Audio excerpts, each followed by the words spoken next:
ان laws ملے تھے، ایک آئیڈیل سسرال ملا تھا، تو اس میں کوئی دو رائے نہیں ہوگی۔ ایک روز کی بات ہے، سب کچھ نا ان کی زندگیوں میں بالکل معمول کے مطابق چل رہا تھا۔ ایچ اینڈ ایوری تھنگ، مطلب وہی مارننگ روٹین، وہی ایوننگ روٹین، اور وہی دن اور رات کے کام جو کہ یہاں پہ نا ہر بندے کی زندگی کی ایک روٹین بنی ہوئی ہوتی ہے نا، اسی کے مطابق چل رہے تھے کہ اچانک نا سلطانہ بیگم کو ان کے چھوٹے بیٹے احمد کا فون آیا، جو کہ برٹش ایئر لائنز میں کام کر رہا تھا، اور یہ ابھی نا اپنی جاب پہ تھا، یعنی کہ یہ ابھی کسی فلائٹ کے دوران جا رہا تھا اور گھر میں نہیں تھا۔ اب جی فون آیا سلطانہ بیگم کو احمد کا، اور احمد نے یہ پوچھا کہ امی بھابھی کہاں پہ ہے، یعنی کہ وہ عریشہ کے بارے میں پوچھ رہا تھا کہ وہ کہاں پہ ہے۔ تو جی سلطانہ بیگم نے کہا کہ عریشہ تو اوپر شاور لے رہی ہے اپنے کمرے میں۔ یہ سن کے نا احمد خاموش ہو گیا، 2 لمحے کے لیے اس کی زبان میں سے کوئی الفاظ نہیں نکلے۔ اس کے بعد جی احمد نے پھر سے کہا کہ امی آپ کو مطلب مکمل یقین ہے کہ بھابھی عریشہ جو ہیں وہ گھر پہ موجود ہیں؟ تو جی ماں نے آگے سے، سلطانہ بیگم نے پھر سے جواب دیا کہ ہاں وہ گھر میں ہی موجود ہے، میں نیچے کچن میں مطلب برتن وغیرہ سمیٹ رہی ہوں، اور عریشہ جو ہے وہ حمزہ کو سلانے کے بعد اب شاور لے رہی ہے۔ اب جی احمد کے لہجے میں نا اور زیادہ تلخی آنا شروع ہو گئی، اور اس نے پھر سے اپنی ماں سے پوچھا کہ آپ کو واقعی میں یقین ہے؟ اب جی ماں جو تھی نا سلطانہ بیگم، اسے بھی تجسس ہوا کہ آخر یہ بار بار ایک ہی سوال کیوں پوچھ رہا ہے۔ تو جی احمد نے بتایا کہ جو اس کی بھابھی ہے نا عریشہ، اس کا پاسپورٹ اس وقت احمد کے ہاتھ میں ہے، اور عریشہ اس کی فلائٹ میں اس وقت ٹریول کر رہی ہے، اور یہ فلائٹ جو ہے وہ پیرس جانے والی ہے۔ اور جی اب یہ احمد نے نا اس کے پاسپورٹ کی تصویر کھینچ لی ایویڈنس کے طور پہ کہ وہ اپنے بھائی کو دکھائے گا اگر کوئی اس طرح کا معاملہ ہوا یا وہ پوچھنا چاہے تو اس کے پاس کوئی نہ کوئی پروف ہو۔ اور اس نے نا جی اب یہ اس کے جو پاسپورٹ کی تصویر تھی نا، وہ اپنی ماں سلطانہ بیگم کو بھی واٹس ایپ کر دی، تاکہ اس کو بھی پتہ چل جائے کہ عریشہ کا پاسپورٹ اس وقت احمد کے ہاتھ میں ہے، اور احمد جھوٹ نہیں بول رہا، اور عریشہ اس وقت پیرس کی فلائٹ سے پیرس ٹریول کر رہی ہے۔ اب جی یہ جب اس کی ماں سلطانہ بیگم کو احمد کے نمبر سے عریشہ کے پاسپورٹ کی تصویر آئی نا، تو وہ بڑی حیران ہوئی، شش و پنج میں مبتلا ہو گئی کہ یہ کیسے ممکنات میں سے ہے کہ میری بہو تو گھر میں موجود ہے، اور اسی وقت اس کا بیٹا، چھوٹا بیٹا اسے یہ بتا رہا ہے کہ اس کی بھابھی جو ہے وہ فلائٹ لے کے پیرس جا رہی ہے۔ بہت حیران ہوئی، بڑی پریشان ہوئی کہ آخر یہ معمہ ہے کیا۔ یہ سب کچھ مطلب ہوتا ہوا دیکھ کے نا اب یہ سلطانہ بیگم کے ہاتھ پیر پھول گئے، اور فون اس کے ہاتھ سے گر گیا۔ اب جی اوپر عریشہ کو یہ کہ شاید جو اس کی ساس ہے نا وہ کہیں گر گئی ہے، اس کو کوئی چوٹ وغیرہ لگ گئی ہے، اس نے اوپر سے ہی پوچھا کہ کیا ہوا، کیونکہ یہاں پہ UK میں گھر چھوٹے چھوٹے ہیں، اوپر سے ووڈ کے بنے ہوئے ہیں، تو اس لیے چھوٹا سا بھی کوئی کام ہونا تو گھر کے کسی بھی کونے میں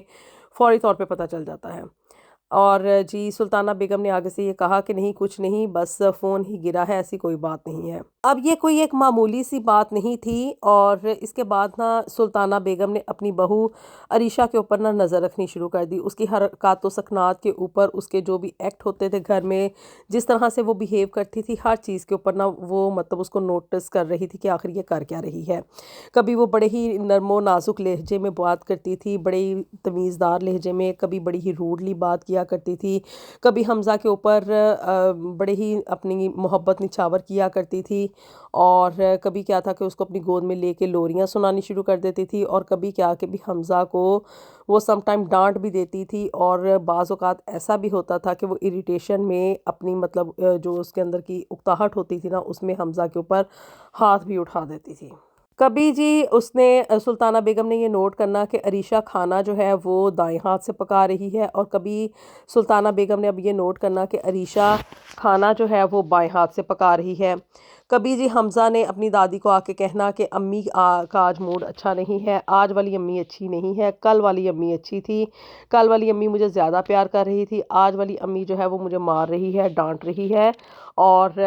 مجھے اس طرح کی امی پسند نہیں ہے۔ اب جب حمزہ نے اپنی ماں کے اس طرح کے بیہیویئر کی شکایت کرنی نا اپنی دادی سلطانہ بیگم سے آ کے، تو یہ چیز نا سلطانہ بیگم کو بالکل بھی ٹالریبل نہیں ہوتی تھی، اور یہ بات نا اس کے دل میں بالکل خنجر کی طرح سے لگتی تھی۔ اب جی سلطانہ بیگم نے یہ فیصلہ کر لیا کہ اس سے پہلے کہ وہ سلمان کو کوئی بات بتائے یا مطلب احمد سے کسی چیز کا تذکرہ کرے نا، تو وہ عریشہ کے اوپر خود سے نظر رکھ رہی تھی۔ اور عریشہ جب بھی کہیں باہر آتی جاتی تھی، ڈرائیونگ وغیرہ اس کو خود سے آتی تھی،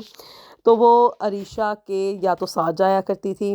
اور اگر ساتھ نہیں جا سکتی تھی نا تو وہ اس کے پیچھا لازمی کیا کرتی تھی۔ اب جی ایک روز نا عریشہ گھر سے بغیر بتائے گاڑی ڈرائیو کر کے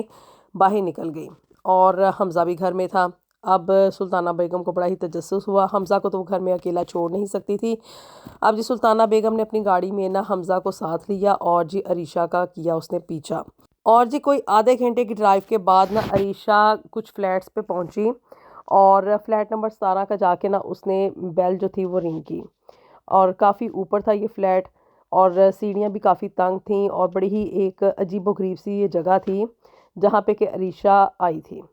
اور اب جی سلطانہ بیگم نے نا حمزہ کو گاڑی میں ہی بٹھایا، اور عریشہ کا پیچھا اس نے کیا فلیٹ نمبر 17 تک۔ اب جی وہاں پہ نا سلطانہ بیگم نے جو منظر دیکھا نا، وہ دیکھنے کے بعد اس کی روح کانپ گئی، اور اس نے دیکھا کہ عریشہ جو ہے وہ ایک فلیٹ میں داخل ہوئی ہے جہاں پہ کہ بالکل عریشہ ہی کی شکل کی ایک اور لڑکی موجود تھی جو کہ فلیٹ کے اندر تھی، اور اس نے سفید رنگ کی قمیض اور سبز رنگ کی شلوار پہنی ہوئی تھی، سبزیاں وغیرہ وہ کاٹ رہی تھی، لیکن کیا کہ اس کے حالات ذرا برے تھے، مطلب کہ کپڑے وغیرہ بھی کوئی اتنے اچھے خاص نہیں تھے، اور گھر کی غربت جو تھی وہ فلیٹ سے صاف ظاہر ہو رہی تھی۔ خیر یہ سب کچھ دیکھ کے نا سلطانہ بیگم بڑی ہی حیران و پریشان ہوئی، اور وہاں پہ نا اس نے کچھ نہیں کہا عریشہ کو، اور الٹے قدموں سے نا یہ لے کے حمزہ کو واپس آ گئی گھر۔ اب جی اگلے دن نا سلطانہ بیگم اکیلی وہاں پہ گئی، اور عریشہ گھر میں حمزہ کے پاس موجود تھی۔ اب جس فلیٹ نمبر 17 پہ پہلے عریشہ گئی تھی نا، یہ اسی فلیٹ پہ گئی، اور جا کے اب جی سلطانہ بیگم نے وہاں پہ دروازے پہ دستک کی، اور اندر سے وہی لڑکی باہر نکلی جو کہ کل اس نے وہاں پہ اس فلیٹ میں دیکھی تھی، اور بڑی ہی مطلب برے حالات تھے اس کے، غربت صاف ظاہر ہو رہی تھی اس کے کپڑوں سے، اس کے گھر کے حالات سے۔ اب جی سلطانہ بیگم جب گھر کے اندر وہاں پہ فلیٹ نمبر 17 کے اندر داخل ہوئی نا، تو وہاں پہ جا کے اس کو یہ انکشاف ہوا کہ یہ جو لڑکی جس سے عریشہ ملنے کے لیے کل آئی تھی نا، یہ دراصل اس کی جڑواں بہن تھی۔ اور سلطانہ بیگم نے جب اپنے بیٹے سلمان کی شادی عریشہ کے ساتھ کی تھی، اس وقت تو اس کے بارے میں ان لوگوں نے کچھ نہیں بتایا تھا کہ یہ اس کی جڑواں بہن ہے، اس کی ہم شکل ہے، اور دس اینڈ دیٹ اس طرح کی کوئی بات اس کے گھر والوں نے کوئی بھی مینشن نہیں کی تھی۔ لیکن جی اب یہاں پہ لٹن کے ایک فلیٹ میں عریشہ کی ہم شکل بہن، اس کی جڑواں بہن روبینہ کو دیکھ کے تو سلطانہ بیگم کے اوسان خطا ہو گئے کہ عریشہ کے گھر والوں نے اتنی بڑی بات ان لوگوں سے چھپائی، ان لوگوں کو دھوکہ دیا۔ اور یہاں پہ روبینہ کے آنے کا مقصد یہ تھا کہ بھی عریشہ اس کو اپنے مقاصد کے لیے استعمال کر رہی تھی، اس کو پیسے بھی دیا کرتی تھی، اور دوسرا یہ کہ بھی وہ عریشہ کا نام یہاں پہ استعمال کرتے ہوئے یہاں پہ رہ رہی تھی۔ عریشہ کا ہی نام استعمال کرتے ہوئے نا روبینہ یہاں پہ جاب وغیرہ بھی کرتی تھی، اور عریشہ کے تمام جو بھی غلط یا صحیح کام ہوتے تھے نا، ان میں عریشہ کا یہاں پہ ساتھ نبھایا کرتی تھی۔ اب یہ جو احمد نے اس کے سامنے نا سلطانہ بیگم کے سامنے یہ ایک بات رکھی تھی کہ بھی عریشہ تو گھر میں موجود تھی، لیکن ساتھ ہی ساتھ کیا کہ عریشہ فلائٹ میں بھی جا رہی تھی، ٹریول کر رہی تھی پیرس کی طرف۔ یہ اب بات نا سلطانہ بیگم کی سمجھ میں آنا شروع ہو گئی کہ آخر یہ سارا ماجرا ہے کیا۔ اب جی یہ روبینہ نے سلطانہ بیگم کو بتایا کہ وہ اس کی جڑواں بہن ہے، اور عریشہ یہاں پہ رہتے ہوئے اس کی یہاں پہ دوستیاں وغیرہ بھی چل رہی ہیں۔ آج کل جی عریشہ کا جو افیئر ہے وہ ایک بہت ہی امیر انسان کے ساتھ چل رہا ہے جو کہ پیرس میں رہتا ہے،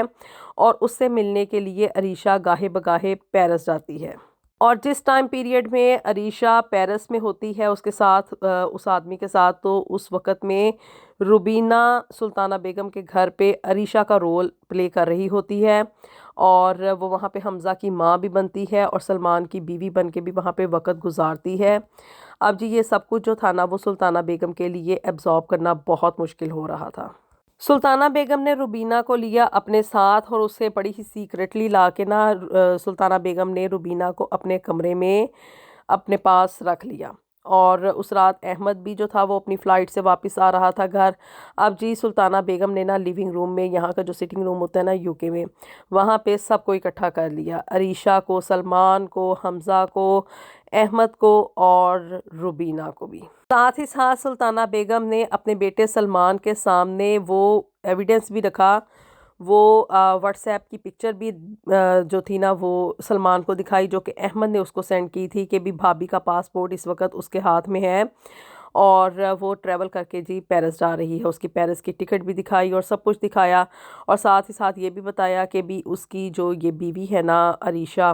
اس کا باہر ایک بہت ہی امیر انسان کے ساتھ افیئر چل رہا ہے، اور یہ کہ وہ حمزہ کے ساتھ اچھا سلوک نہیں روا رکھتی،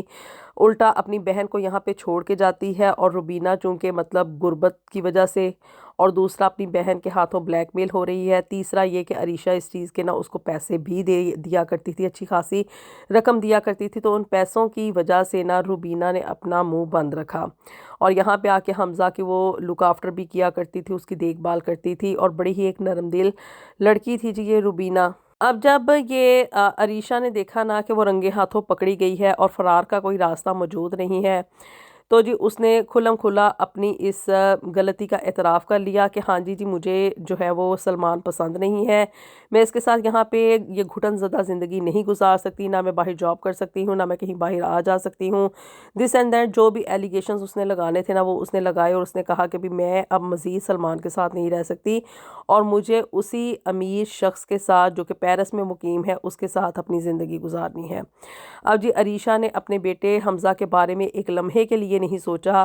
کہ میرا بیٹا کس طرح سے یہاں پہ رہے گا، یا اس کے ذہن پہ اس چیز کا کیا اثر ہوگا کہ اس کی ماں اس کو چھوڑ کے کہیں اور چلی گئی۔ عریشہ نے نا بجائے اس کے کہ وہ کہتے ہیں نا کہ الٹا چور کتوال کو ڈانٹے، وہی حساب اس نے کیا، بجائے اس کے کہ اپنی غلطی مانتی یا اس پہ شرمندہ ہوتی، الٹا جی عریشہ نے سلمان کو یہ تھریٹ لگائی کہ اگر وہ اس کو ڈائیورس نہیں دے گا تو وہ کیا ہے کہ یہاں پہ پولیس کو بلا لے گی کہ ان لوگوں نے عریشہ کو یہاں پہ بیجا حبس میں رکھا ہوا ہے، اور یہ کہہ کے جی عریشہ جو تھی اس نے نہ دکھا نہ تاؤ، اور نہ اس نے اپنے بیٹے حمزہ کے بارے میں سوچا، اور جی عریشہ نے جی بس ڈائیورس کا مطالبہ کیا اور وہ گھر چھوڑا اور باہر نکل گئی۔ اب یہ سب کچھ جو تھا نا دیکھنے کے بعد سلمان نے بڑی ہی آسانی کے ساتھ عریشہ کو اپنی زندگی سے جانے دیا کہ وہ عورت جو کہ یہاں پہ رہتے ہوئے خوشی نہیں ہے، اور اس کے بیٹے کو نہ تو کوئی ممتا جیسی محبت دے رہی ہے، اور الٹا اس کے ساتھ وہ اکتاہٹ کا رویہ اختیار کرتی ہے، تو جی سلمان نے یہی بہتر سمجھا کہ عریشہ کو کر لینے دیا جائے جو وہ کرنا چاہتی ہے۔ لیکن جی اس کی اب یہ جو بہن روبینہ تھی نا، یہ چونکہ ایک بڑی ہی نرم دل لڑکی تھی